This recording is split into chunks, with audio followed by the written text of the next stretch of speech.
Hello, everybody. Welcome to Parenting Beyond Belief. I am Janet Heimlich, and I am the one in-studio host today.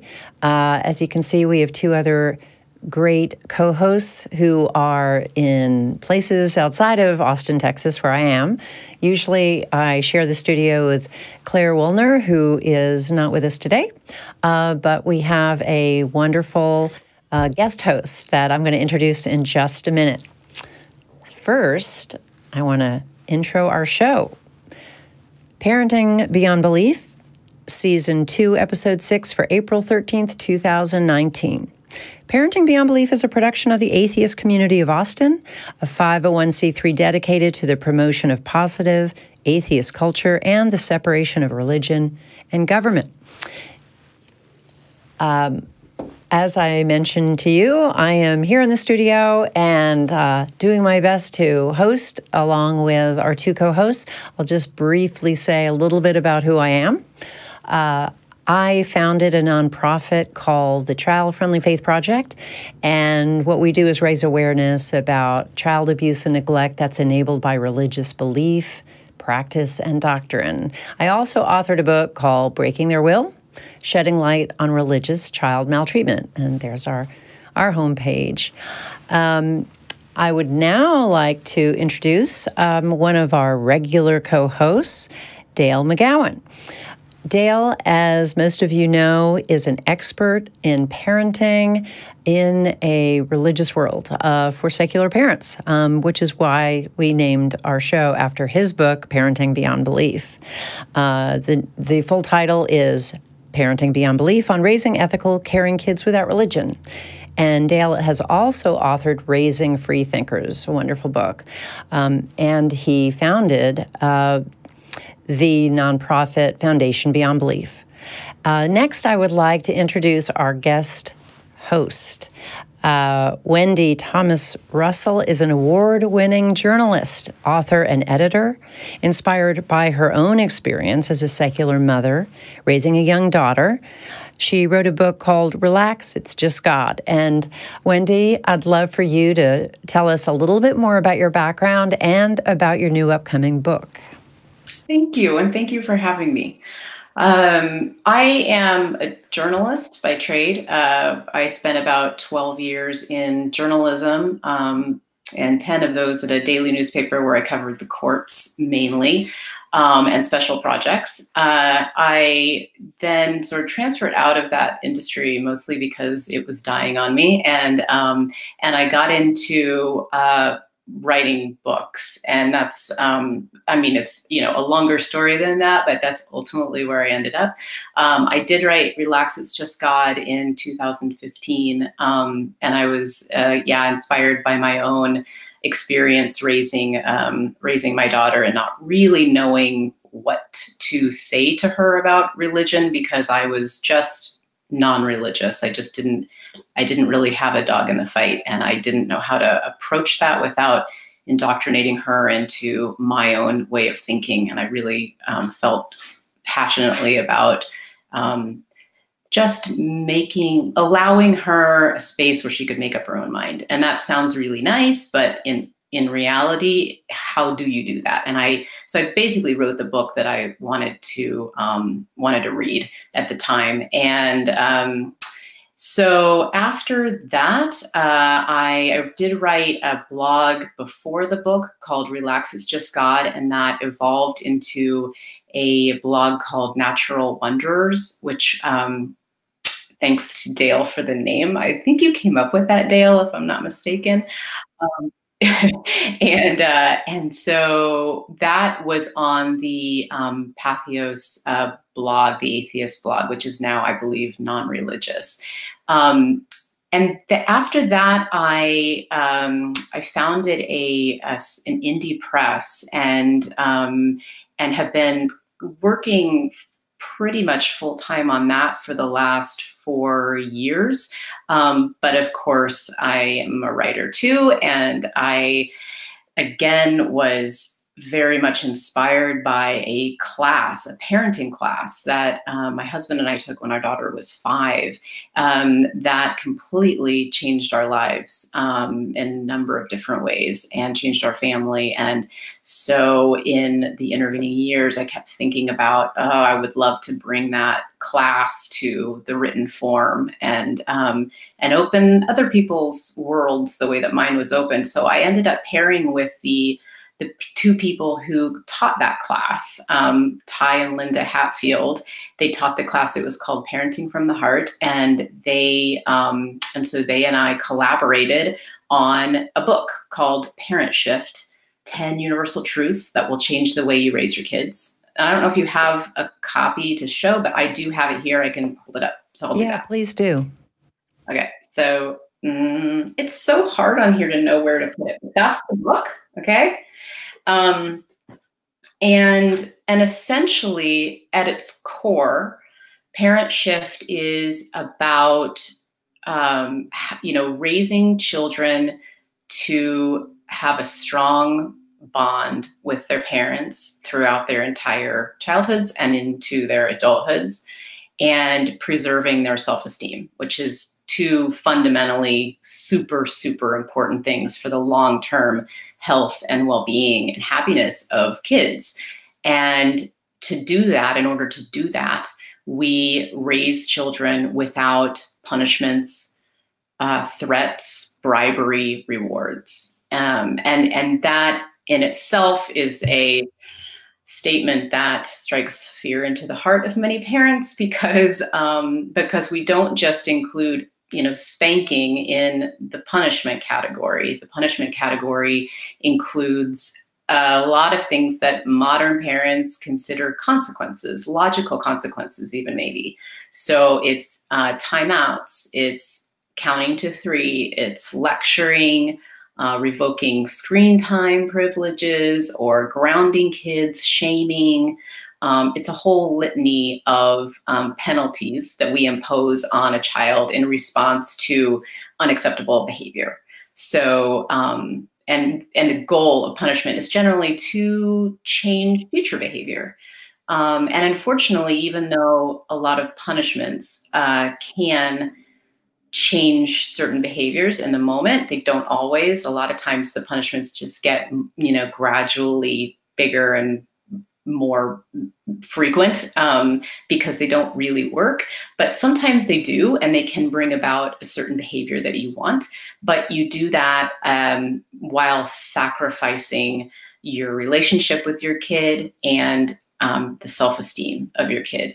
So this is a book that is all-encompassing with a ton of different tools to show you precisely how you go about raising a healthy child who understands limits and boundaries outside of that framework of controlling parenting, or on the other hand, permissive parenting, which carries with it a whole litany of other problems as well. So this is not a permissive parenting book. Like, no punishment parenting is not permissive parenting. So that's the nutshell for you.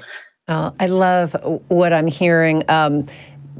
From what you said earlier, I would love to have you on this show like every time, because it seems like whenever we get a call, it's very often secular parents wanting to know how to communicate their own worldviews to their children. I mean, it would seem like it's not a huge mystery that has to be unlocked, but because the religious influences in society are so strong that it really does, it's a conundrum for a lot of us. So thank you. So, I mean, if we get a call like that, I would love for you to talk to it. And I'm so excited about your book. I know that there has been, and we've talked on this show about this wonderful move away from punishment and bartering and negotiating and all of that. would you please, now that you've done such a great job of explaining what you've moved away from, how would you describe the model that you are teaching people?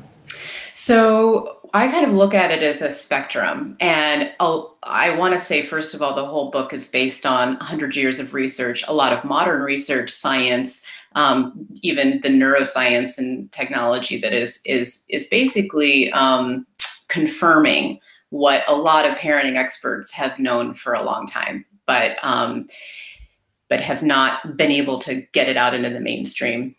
So the three parenting models that we talk about in the book are controlling, which is often called authoritarian in other areas, but controlling on one end, you have permissive on the other. And you might be slightly permissive, you might be really permissive, you might be slightly controlling, you might be really controlling, but they're both on either end of the spectrum. And then in the middle is what we call heart-centered parenting. And that is neither controlling nor permissive. It's a completely separate entity. It's not like the combination of the two at all. It's really completely different. So, and the heart-centered parenting model is based on using tools that, treat children with respect, treat children the way that we want to be treated, and that preserve their self-esteem and preserve their relationships. So there are, that looks like many different things, but I will say that the tools that we offer, a lot of them come down to start with empathy and teaching parents what true empathy looks like. It comes down to allowing children to suffer the natural consequences of their actions, and not swooping in to save them from adversity or other problems that they might have. Teaching parents what is a child-owned problem and what is a parent-owned problem, because they're really completely two different things. And we as parents, especially modern parents, do not know how to draw that line. And it gets these murky kind of gray areas where, well, yeah, but this is affecting me because I'm hurting because my kid was insulted on the playground and I'm affected by that. But it's not, that's still a child-owned challenge. That's for the child to, to be able to be empowered to solve on their own. And certainly there are times when parents have to step in, but that's the other thing, is learning, like, when is the appropriate time to step in and when is the appropriate time to back off. And it's certainly, that aspect of it is certainly very relevant given the college admission scandals going on right now, because that is really the beginning point, is not being able to sort of recognize, where does my role start and where does it end? The book is quite big and it's got a lot of tentacles to it, so it's hard to paint the whole picture of it, but that's some of it. Wonderful. Dale, it's something we've talked a lot about in the show. Tell us your thoughts about this new model that I say new. Yeah, it's a new old model. For a lot of people, I know that there's resistance because they were raised with the old model, but it really does make so much sense. So Dale, share some of your thoughts on it, please. Oh yeah, it does, and it also it's grounded in what we have learned works. It gives us the outcomes that we actually want. It's sometimes Wendy referred to the authoritarian model, and then authoritative is sometimes that best practices model that we talk about. I always thought it was just bananas that they name these two models. I know. That's why I didn't want to do it. I mean, people still think authoritative is authoritarian. I hate that word. I'm so glad that you got away from that. It's really problematic because one of them is terrible in its outcomes. It actually, you don't get the outcomes that the parents want. Authoritarian parents don't end up even getting the outcomes that they want. Sorry. Oh, it's okay. That's on me. I don't know what that is. Oh, okay. Not an ice cream truck? I'm sorry. No, that's adorable. Hold on one second. Okay. I'm in my sister's home. Oh, that was her phone. Okay, I'm sorry. It didn't sound like a phone. I would have answered it, but I literally didn't know what was happening. One of the more pleasant rings I've heard in a long time. Yeah. It was very joyful. Yes. So anyway, yeah, it just sounds like what you're doing is you're updating and reframing and re-expressing this really terrific research-based understanding of what works. And the reason it's so important to keep updating that and saying it in new ways is that, like you said, parents have a tendency to hear something like no punishments, and they think, oh my gosh, it's going to be chaos. You know, it's how can you possibly let your kids run wild? And you're not talking about letting them run wild. When you talk about natural consequences, you know, you're actually talking about consequences. that what you do is you create a situation in which they are seeing what results from a particular behavior, what results from a particular, you know, kind of communication style or whatever it is. It doesn't have to be artificially constructed and imposed on them. And but it's hard to even get the point across because immediately the shields go up when parents think they know what you're saying. They think you're advocating something that you aren't advocating. So I think it's great that you right away say permissive parenting is also a thing, and that's not what this is. You know, here's the difference. So I'm really looking forward to seeing the book. It sounds great. Thank you. Thank you. I wanted to jump to a caller. Normally at the top of the show, I'll give a little bit of a newsy item, which I can get to, but I don't want to keep our caller waiting too long. So let's go to Jenna. She has a question about colic. Hello, Jenna. Hello. Can you hear us? Yes. Great. Well, you're here in Austin, Texas, I see. I am. I'm actually a new volunteer at the ACA as well. Wow. I'm a baby atheist. Oh, well, welcome, and thank you for your time and energy and so forth and helping out. Tell us what your concern is today. Well, since becoming an atheist and deconverting about 6 months ago, the discovery that I can be very wrong about something that I've been convinced I was right about my entire life has definitely made some changes and it's made a difference because I started listening to Parenting Beyond Belief when it just started a couple months ago, right? Like in November? Yep.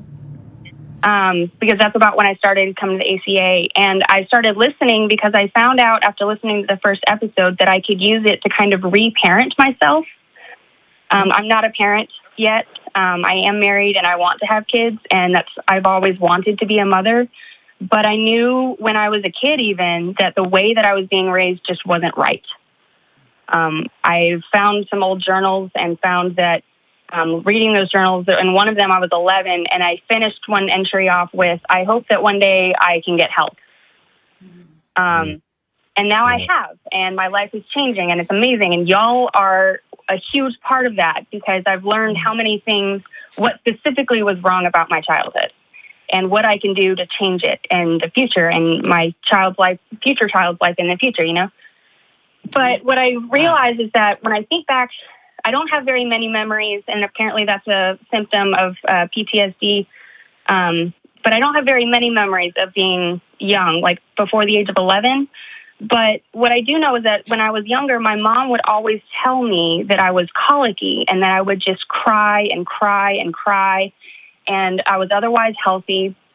But when I think about the fact that I'm sorry, I'm going off really long, but I was born the middle of, so my mom had 7 children, and the first 5 of us were born within 7 years of each other. And I was in the middle of that. Wow. And when you think about how much time you can dedicate to all those newborn babies, someone's going to get left out. And I think I was that one, because as I got older, I started lashing out. I was just very bad. I was lying all the time. I was selfish. I was told I was all these bad things. And I found out later, no, there's a reason I was doing those things. Yep. Yeah. Yeah. Your emotional needs were not being met. Right. And I wanted to bring it back to the colic thing. I was wondering, is it possible that I wasn't colicky, I just needed attention? Because I started doing research on colic, and what I found shows me that we don't really know that much about it. Mm-hmm. Yeah, it's just this umbrella term that we give to babies who cry, and we don't know how to deal with it. So, yeah. I was lactose intolerant, but it turns out I'm not lactose intolerant. Right. Yeah. It sounds like they were just looking for the easy Band-Aid that they could not blame themselves. It's all on you, the baby. You know, it's your body that's the problem. But I definitely think that this was a lack of emotional needs problem. I mean, I certainly am not. I'm just, based on what you're telling us, you know, babies need, well, all children need a ton of attention, and it's one of the most important basic emotional needs that children have. And you were probably crying out for what you needed. And it may have been other needs that were not being met. It may have been stimulate. You weren't getting enough stimulation. And it may have been even physical needs, you know, just hunger or sleepy, and you're having trouble going to sleep. You need, you know, soothing so that you can go to sleep. I mean, there's all kinds of reasons that babies cry, but mostly there's a reason, you know, and that's a fundamental premise of this book, is that, you know, we look to stop a behavior that kids do, and we don't look at what is causing the behavior. And once we do that, if we see the tip of the iceberg, the behavior is just the tip of the iceberg, and you look beneath that, then you start to realize that how you can actually meet the need and solve the problem without, well, it sounds like your parents may have been just dismissing any, you know, need at the core, and going for the easy answers, which is so common, especially among a certain subset of society and also a certain generation. It's just not how we were taught to do things. We have so much more information now. But yeah, I mean, from what you're saying, it really does not. It sounds like colic was an easy way to call that. But I would imagine that your instincts are right on the money. Hey, Jenna, if I could share a personal story with you around the subject of colic. When my daughter was a baby, she never had, you know, long bouts of crying like the, quote, colicky babies do. And then it was just one evening where she was crying just nonstop. And it really freaked me out. And I called the doctor's office. It was in the evening, so it was one of those paging things. And so the doctor called back, and he could hear her crying in the background. She's got colic. That was what the diagnosis was, without question. Over the phone. Over the phone.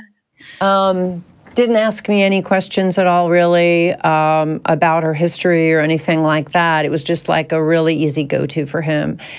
But I just read the book, The Happiest Baby on the Block, which really talks to the need for empathy, like Wendy was referring to earlier. And so I looked at Maxine, and I was feeling pretty distressed at that moment. And I just looked at her eyes, and I just said, I know, this is so terrible. I'm just filled with anxiety right now. I don't know what to do. And it's really hard. I mean, she quieted down immediately. I can't say it was because of my response to her, but I do think that all of these types of diagnoses that people put on children, terrible twos, meltdowns, all this stuff. And so much of it, I believe, is related to the need for empathy, the need just simply to see that someone else is hearing them and seeing them. It's very powerful, and I think it's really something a lot of parents don't understand, just how helpful it can be. Dale, what about you? What do you want to add? Yeah, I'm right in line with what you're saying, both of you. Our middle child was the one. Our first and third were pretty calm. Erin was never colicky, but we basically just said needy. She was very she would cry a lot when she was not being held, and even when she was being held, she would sort of squirm and fuss a lot more than the other two had done.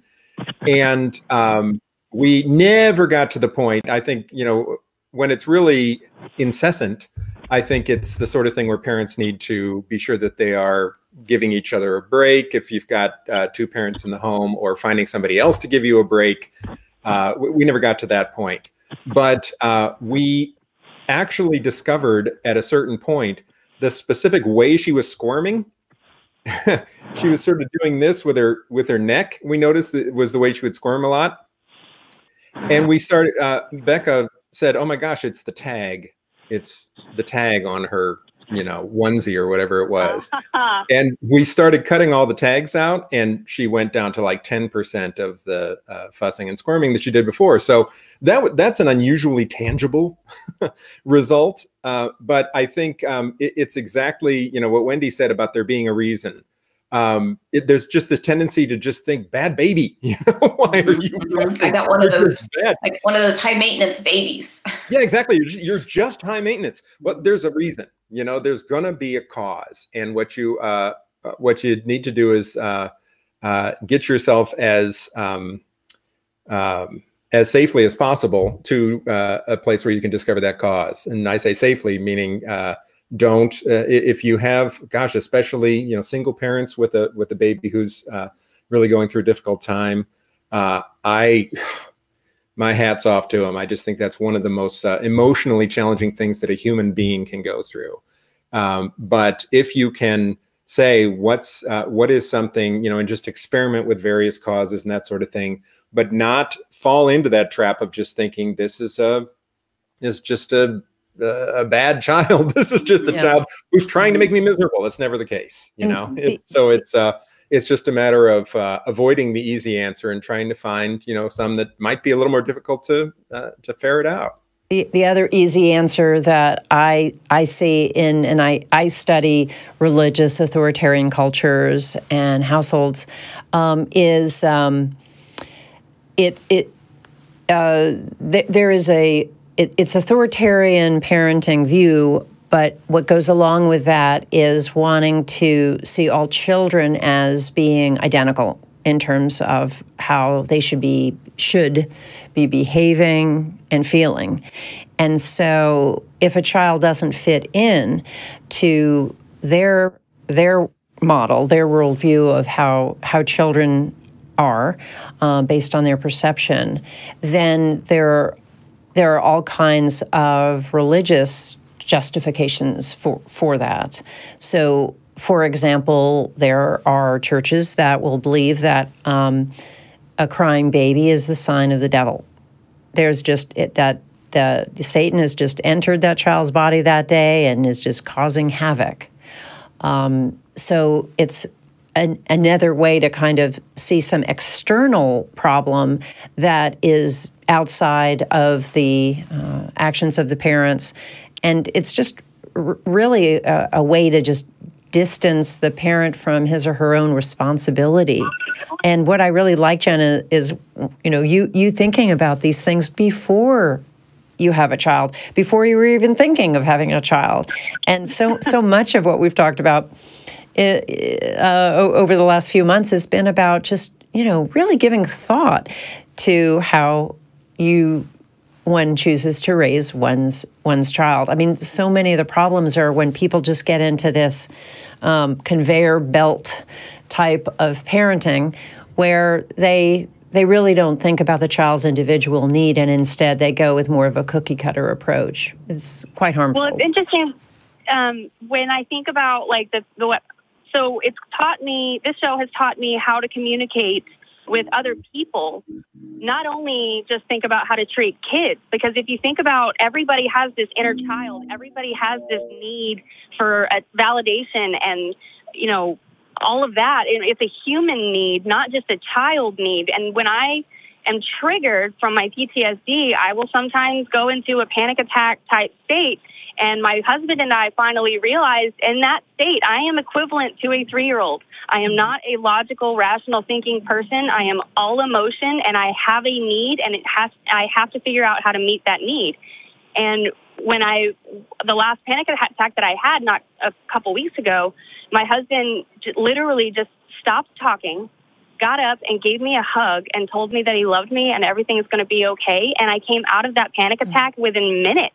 Rather than going into this dissociated state for the next couple of days and then into a depression and then all these other things, all I needed was to hear that I'm loved and it's okay. Mm-hmm. You needed empathy. Yeah. Mm-hmm. Yeah. And Wendy, could you talk a little bit more about that in terms of the heart-centered approach? Yeah, there's a couple of things.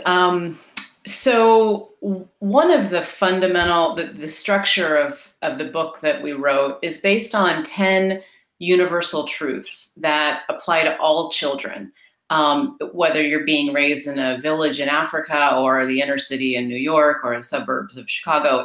It's all children. It's not demographic or socioeconomic or racial, it's just everybody. And there's a couple of the truths, and the idea, I should preface it by saying, the idea is if we acknowledge these truths and we honor them, we're gonna have a much better time in raising our kids. And where we get into trouble is when we deny or don't acknowledge, but deny one of these truths, or we work against the truth, because the truths are essentially how kids work. And there are things like all kids have certain emotional needs, and all kids have a certain temperament that they're born with, and all kids need limits on their behavior, and all kids are model their caregivers.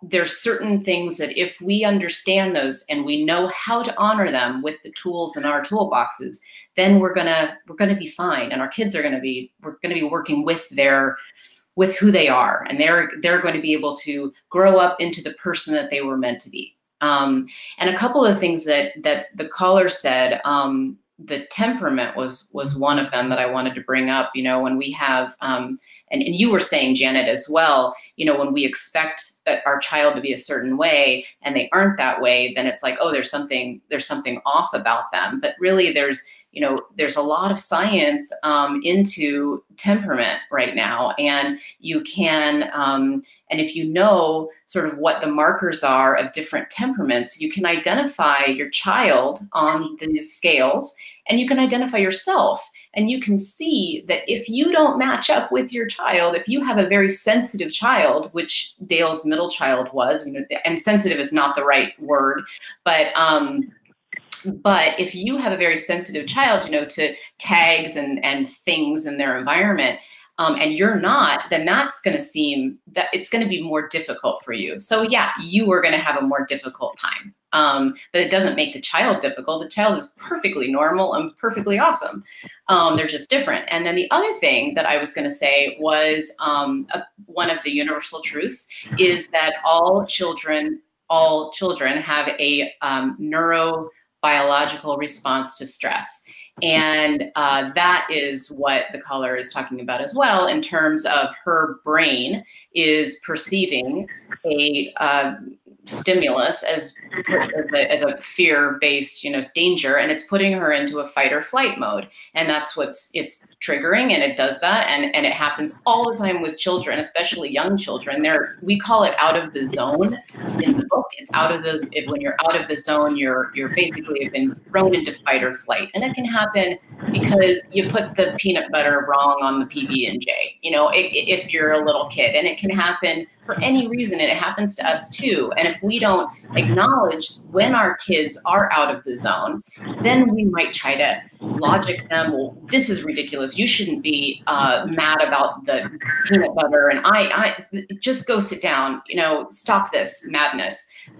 Where if they're out of their minds, they can't hear you. So you have to take steps to calm them, bring them back in the zone. Then you can teach whatever you want to teach. But in terms of all of these universal truths, and this is kind of the little aha moment for me in taking the class, is they're not just universal truths about children. They're universal truths about all of us. And so that is, I think, what the caller is really getting at is, you know, raising your children. It is like acknowledging and realizing, this is what makes me who I am. And that's just a great, that's a great thing about parenting a kid, is you get to learn more about yourself, I suppose, if you embrace it that way. Jenna, one suggestion I have for you. I started a Facebook group years ago. It's called Child Friendly Faith, and it's a closed group, mostly of survivors of religious child abuse and neglect. People in there, some of them are parents, some are religious leaders, some are survivors, just some are experts. But if you're looking for an online community that would have people that understand what you've been through, that's another place, I think, to go as a resource. And if others have resources that they can talk about for Jenna, please do. Anything else on your mind, Jenna, that you want to share with us or ask before we let you go? No, y'all have been. I just wanted to thank y'all again.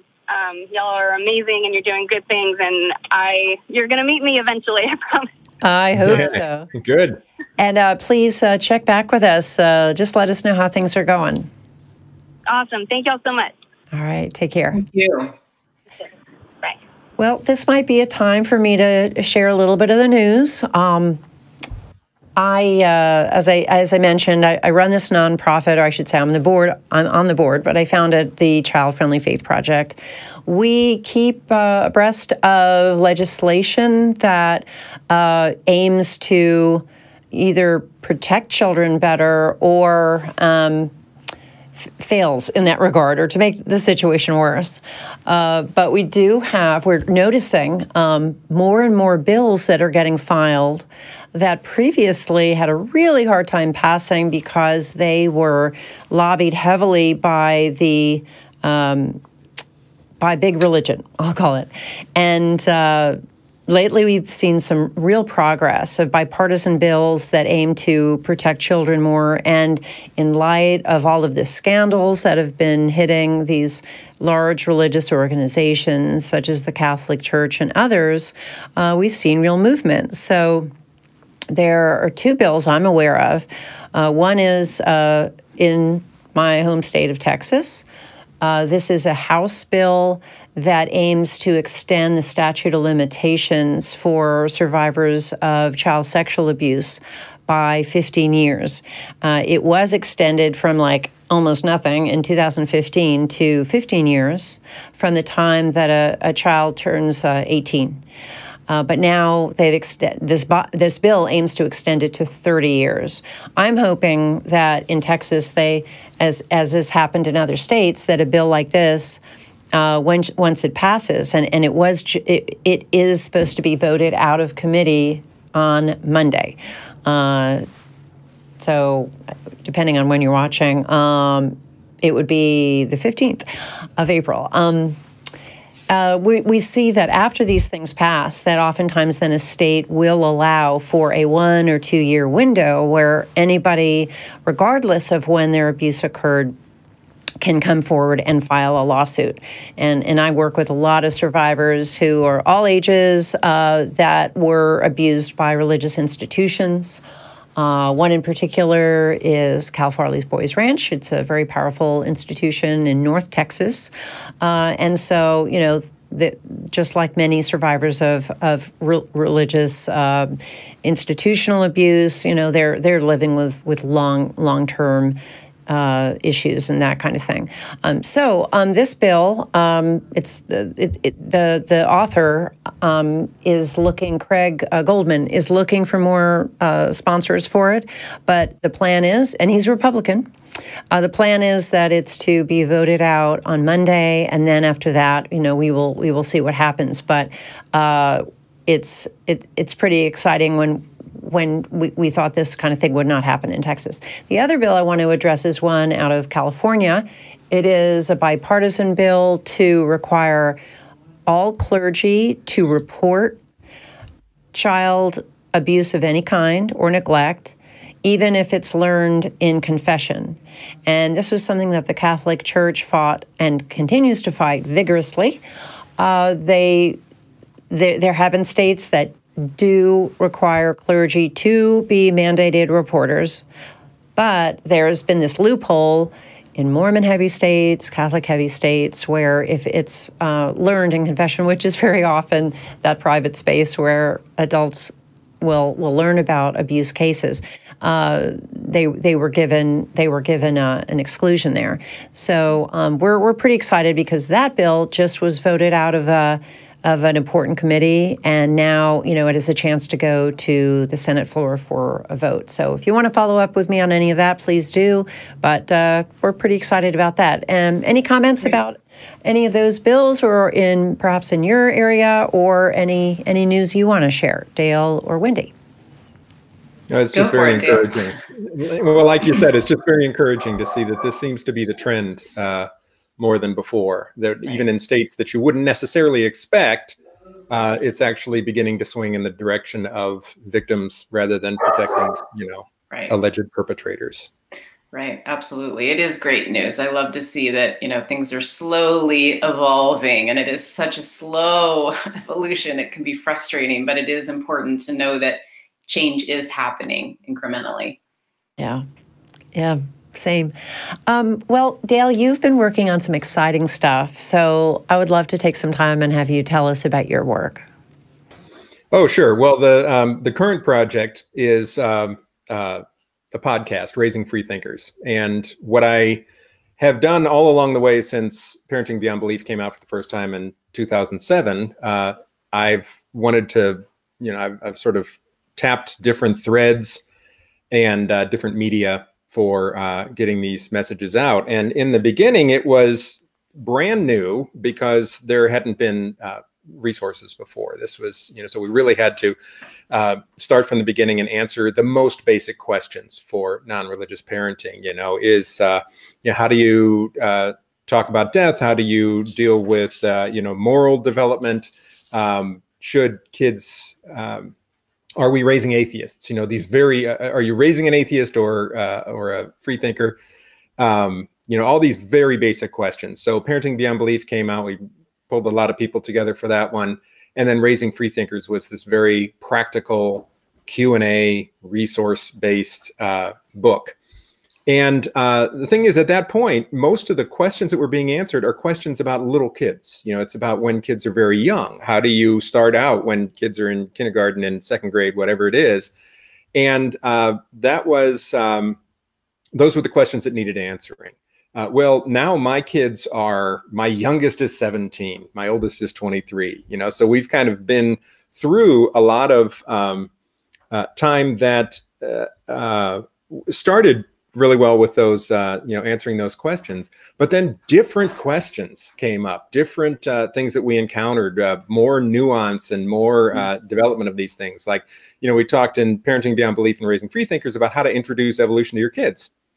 But then there's just all sorts of stuff that happens after that with evolution education. Once they get it, there are really fascinating conversations that happen to create a really nuanced understanding of it and get them to understand the history of it and what happened after 1859 when the theory was, you know, really went through a hailstorm of critique in the scientific community and almost disappeared as the predominant theory.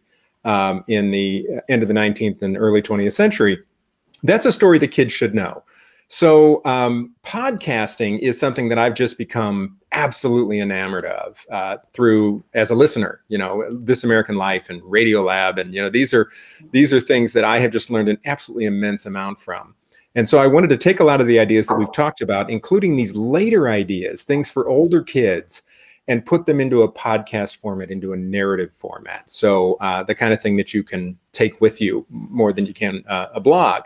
So what I'm doing, I actually at one point calculated that I have written about 2 million public words, whether it's in books or articles or blog posts or talks that I've given or whatever. I've got about 2 million words on my hard drive. How the hell did you figure that out? Right. Well, you count up the word count in books and, the average word count in articles and, and my blog posts when I was doing them were, I always aimed for 1,000 words, so when I knew that I had. So you can kind of estimate based on how many blogs. Yeah, exactly. Okay, so 700 posts or 700,000 words. So it's just, it's an estimate. But I thought, man, and a lot of those words, only a few people ever heard, or read. It was a blog post that, that I wrote 9 or 10 years ago or something like that. Yeah. But the ideas are good. Yeah. So for the, for the podcast, I wanted to take a lot of these ideas and knit them together and put them into these narrative, sort of stories, and create short podcast episodes with music and, kind of more of a This American Life type presentation. Yeah. And I have just absolutely loved doing it and updating them, bringing new information and new research into it. So that's what it is. It's the name of it is Raising Freethinkers.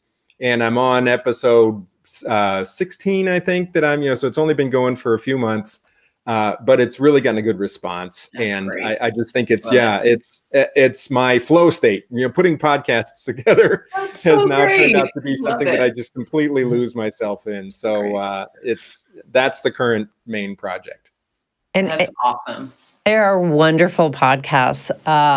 Thanks. I think I just want to tell everybody that, first of all, they're so well written. I don't know if they're all written out ahead of time or not, because you do have a very just relaxed way of speaking, but they're so informative and bring it really down to a personal level that everyone can relate to as a parent. And the stories that you tell are so meaningful. One of my favorites is the Myth Makers episode. Yeah, thanks. And I just loved how you talked about myth. How we introduce myths into our children's lives, but then you talk specifically about how your daughter, after hearing so many myths being read to at bedtime, then she wrote her own, and that you read it on in the podcast, and it was a wonderful myth that she wrote. But then you showed how that was drawn from the different myths that she had learned, and it just was a delightful episode. And some other ones I've heard, I just think are so wonderful, and they're fairly short, like around 15 minutes, right? Yeah, 15 minutes. Yeah, that's the so what I've opted for is series. If I have, like I did a series on curiosity, so I had about an hour that I wanted to take tackling curiosity, but I divided it up into 15-minute segments, because I just think that's it. Just for me, it works really well to have a 15-minute narrative, and then it follows up the next time. But this has also allowed me to sort of divide it up. I've got personal stories, a lot of things from my own kids or from other stories that I know of, and then I try to tie it into the research. I talked about the research about curiosity and the way curiosity ties into other areas, the specific ways that a curiosity-based upbringing has there have been studies done that show that curiosity actually leads to unexpected things, unexpected benefits in terms of health and longevity and all those sorts of things. So it gives me an opportunity to knit those things together, but to do it in these relatively short bites, 15 minutes each. Yeah, perfect length. Wendy, for your book, I'm really interested to know who, I know that there are going to be many parents that buy it, and I have for so long been looking for some kind of Bible, if you will, on child development, because I feel like a lot of these religious cultures, if they just learned about child development, they would make such better decisions for their kids. So I find this approach that you have so valuable. How are you getting the word out? And are there any, I guess, larger organizations that have expressed an interest in adopting it for any use in terms of teaching parents in their groups? Well, it's a good question. So what I think that I've come to the conclusion, I mean, I think of the book as it's for everyone. But the truth is that it's really going to appeal to people who are not satisfied with the tools that they have, because it's kind of like religion, really. You know, you can't change someone's mind about their beliefs unless they are fundamentally dissatisfied with their beliefs. It's why arguing about religion just makes zero sense to me, and it never has. But where that generally happens, I think, is around the time that kids are starting to get into preschool and starting to be introduced to other concepts and just reaching a stage in their development that where they're starting to get more personality and they're starting to push back a little bit. And it's starting to be the place where parents start to think, oh, okay, I need to set limits. And in setting limits, they sometimes will pick up the tactics or the gimmicks that they have been introduced to either in their own childhood or in their world around them. And they might just feel like there's got to be more to it than that. I think that is really the core market for this book. I think that even though it is never too late to change your style, these tools are amazing if your kid is 14 and you've been, raising them a certain way all that time. If you change, it's kind of like smoking. The minute you stop smoking, your lungs begin to heal. It's the same thing. The minute you change your parenting style, your relationship begins to heal. Your child's self-esteem begins to come up. So never too late, but I also think that it's really the sort of preschool age market. So my parenting collaborators, they have collaborated with preschools in their area, and I think that that's kind of our aim is to kind of get into those groups. So I don't know if I've answered your question exactly, yeah. But well, you actually brought up something that I was wanting to bridge to. You talked about, we've talked a lot on the show with parents who came from a world where they don't want to reflect that in their parenting style.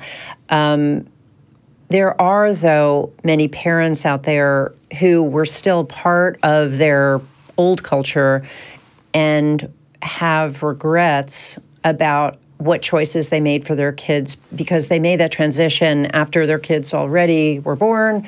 They could have been little, they could have been already out of the house. And so in the few minutes we have, I just wanted to update folks on some work that I'm doing that is really brand new to me, but it's something I've wanted to do for a long time. When I wrote Breaking Their Will, of course, the focus was so much on the child's experience. But I do also talk about how some of these problems come about. And very often it's because parents are made into what cult experts call middle managers. And this idea that if a parent has made bad choices for their child, they are very often both perpetrator and victim, because so often they're part of like a larger system that's been denying them their ability to kind of draw from their own instincts and make great decisions based on the individual needs of their children, and instead they're responding to this template. So what I've been doing as of late is working with parents who had their child, say, in some kind of harmful environment, made the choice to put them in that harmful environment, or the parents themselves were adopting unhealthy practices based on the influences that they oftentimes grew up with. And this has been, I think, a huge need for support of this community. Parents, for example, who had kids in private faith-based schools, places like Dallas, big cities, where you would think the education, which was, very top level, very, very excellent, you would think that the child protection methods put in place would be equally excellent, and that just has not been the case. So if a child was harmed in that environment, the schools reacted very poorly and failing to support the family. So I'm working with parents who have been in that situation. There's been a father who, for his 14-year-old son, committed suicide because Mormon children were bullying him so mercilessly, and there was kind of no place for him to go due to the homophobic culture of that religious organization, and just the list goes on. So I just wanted to say that in this show, I would love to hear more from parents who are really trying to navigate that transition from having started parenting under a relatively unhealthy model and really want to make the move toward a healthier one. And so, Wendy, I think your resources are going to be great for folks like that, and just kind of want to welcome those people into the fold, because I think oftentimes there's shame there that keeps them from wanting to really talk about their past history. So that's really what I wanted to relay here. And if either of you have any comments on that, I'd love to hear them. So until you know it. So there's, none of us is born with this knowledge. So I think that there's that point where you don't know what you don't know, and then you know what you don't know, and then you know what you know. Like you know what I'm saying? Like there's this gradual evolution, but we have to make a lot of space for self-forgiveness and just knowing that no one's perfect. And my book is not about being a perfect parent. I mean, it's not. It's about understanding what works and why it works and why kids are behaving that way, so that it's almost like knowing how you're messing up and when you're messing up, so that you can go, oh yeah, okay, I did that wrong. And then you can go back and actually repair, whatever it is that's wrong. Cause I've identified it. I do stuff that's wrong all the time. And I go, oh yeah, no, I'm not. That wasn't right. And just that awareness is really a sign of growth, and it shouldn't be, oh no, I'm such a terrible person. I mean, try to not let yourself go down that tunnel. It really is a sign of growth, a sign of making things better for your whole family. Dale, I'd love to hear your thoughts too. Well, I just don't have anything different to add. I just think this is such an important message. It really, including this idea of, I struggled for years as a parent with the idea that I wasn't getting it right, and I often wasn't. But it stuck with me in a way that I think was unhelpful. It's a very complicated job. Yeah. And the thing that also makes it difficult is that each child needs something different. Each one has a different temperament and different predisposition. And so when you think you've learned how to parent from the first one, then the second one comes along. So that idea of relaxing, a little bit about parenting, and allowing yourself to accept the fact that you're going to make mistakes. That just starts to change the relationship. It changes the nature of the task. It's going to get a better result. So yeah, it's a good message. Great. Well, we're close to needing to wrap up, but I do see that we may have a call coming in from Denmark, and so I do want to get this give this person the chance to ask her question. Hang on one sec. I'm getting the summary as I speak. How to explain terrorist attacks to children is the topic. So we probably just have about 5 minutes on this, but I am going to welcome Joan to the show, so hang on, please. King. Oh.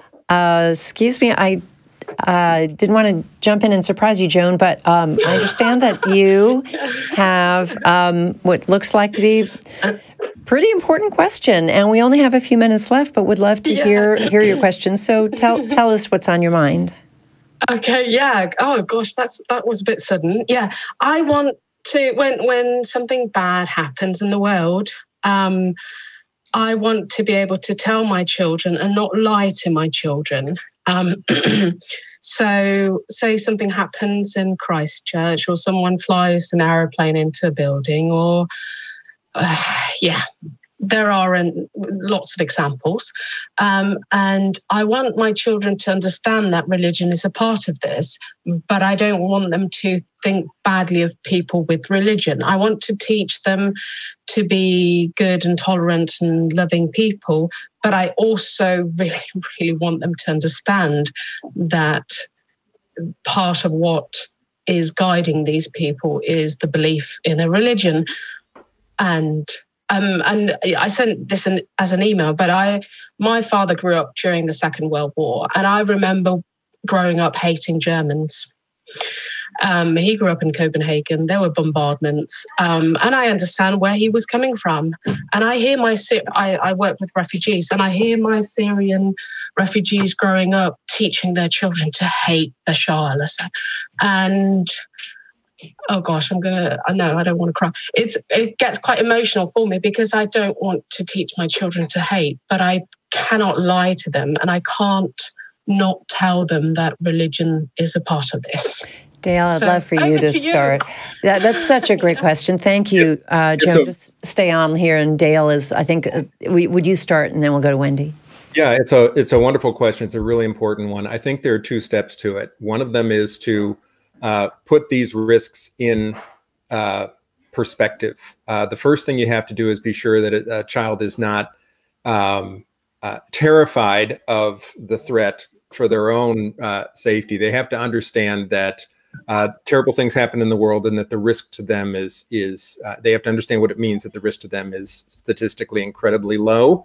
And the reason for that is that when you are terrified, thinking is impossible. It's just we completely withdraw, and then they're not able to make these discernments. So that's the first step. I think the second step is to recognize what the problem is in this. The problem is dogmatic thinking. And the reason that religion is often problematic is because it is often dogmatic. So the thing is that you can help them to recognize that when religion is not dogmatic, it can actually be a positive thing, that the problem is thinking in a particular way, and that when you have beliefs that are non-negotiable and nothing can permeate them, and you feel that other beliefs are inherently evil and must be exterminated, that kind of thinking is the problem. So I think that's the way that kids can really frame it and understand the context for the reason that terrorism happens. It comes out of dogmatic thinking, which is frequently framed in religion, but that you can also have dogmatic thinking that's not framed in it. And we want to raise thinkers who are not dogmatic in their own approach to knowledge. Yeah, religious extremism is never good for anyone. Wendy, do you have comments for Joan?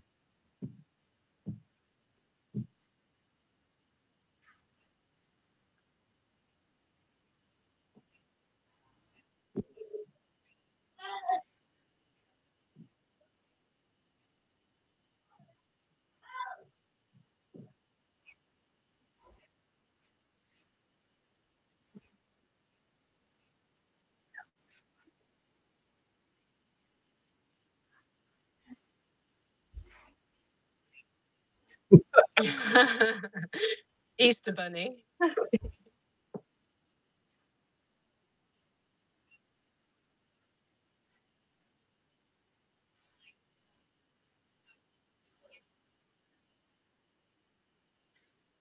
what it is in the mind of that person. And so when we talk about any kind of tool or any kind of ideology, you can use that for good or bad. And so these particular people are using their religion and making bad choices for that religion. But a lot of good comes from religion too. And I think that it's just, that's the thing. So is it important to explain right now to your 4-year-old that that religious people attacked a mosque? No, it's not. That's not going to be the most important thing unless they have a context for. You've already laid out the context for.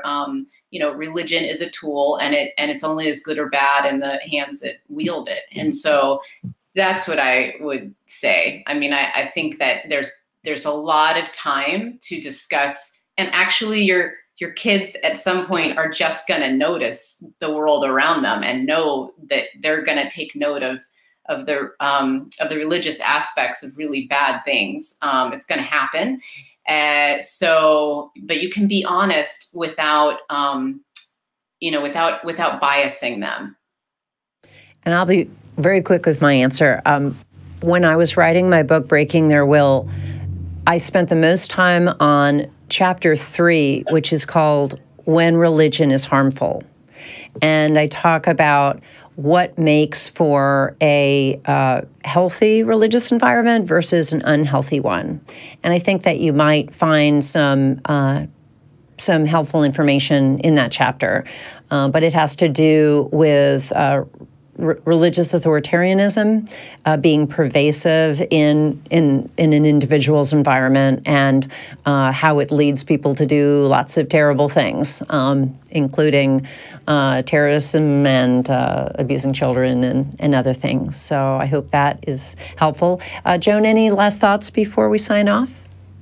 No, I just, I'm really, really glad to get your input on this, because it's really been playing on my mind. I navigate a very religious environment daily.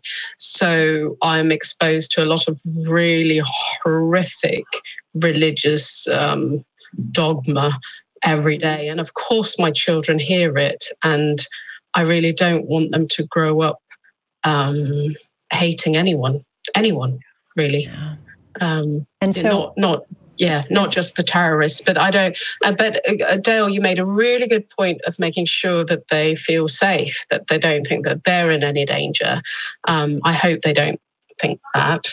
But yeah, that's a really good point. And my children are 6 and 12, and she'll be 13 in a couple of days. Yeah, and 11. So they're quite with it, and they know gentle religion, because we're in Denmark. It's all very gentle, but because I'm in such a religious environment, and news hit children, and sometimes the news is older than the children. Oh yeah.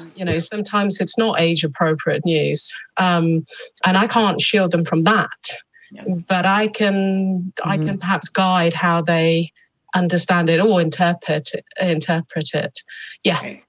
And I don't know if I think some of your kids are at the age that they would get this, and sometimes this is helpful for children to find something to grab onto when they're really trying to understand these very distressing type topics, which is that when people do bad things to other people that are driven by certain ideologies, very often it has to do with where those people came from.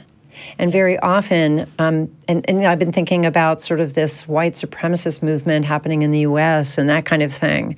And you think about like the lives of those people when they were growing up. Very often they grew up in very difficult circumstances where, as children or young adults, they were quite powerless and abused and were in very oppressive situations. And very often the reaction to that is to want to gain power by acting out. And so I don't know if that might be helpful to for your kids to understand that very often when people do bad things, it's because they had something bad done to them when they were children.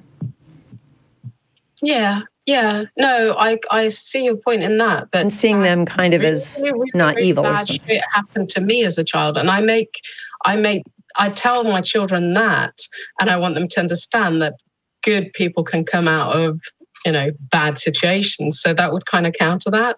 But yeah, I know what you're saying. Yeah. But they came out despite the bad situations, not because of them. Yeah. You got out despite the bad situation. Yeah. Not everyone can do that. Yeah, it's tough. Well, Joan, thank you so much for calling. Yeah, no, thank you. Feel free to check back anytime. We'd love to hear from you again. Thank you. Have a nice evening. Thank you. You too. So with that, we're going to wrap up.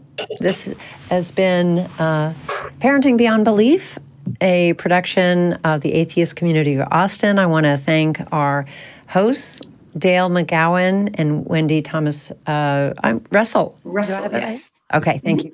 Sorry, didn't want to mess that up. That's right. And I also want to thank Mark Vanderblake, who has been managing all the technical directing behind this wall by himself this time. Thank you so much, Mark, for your help.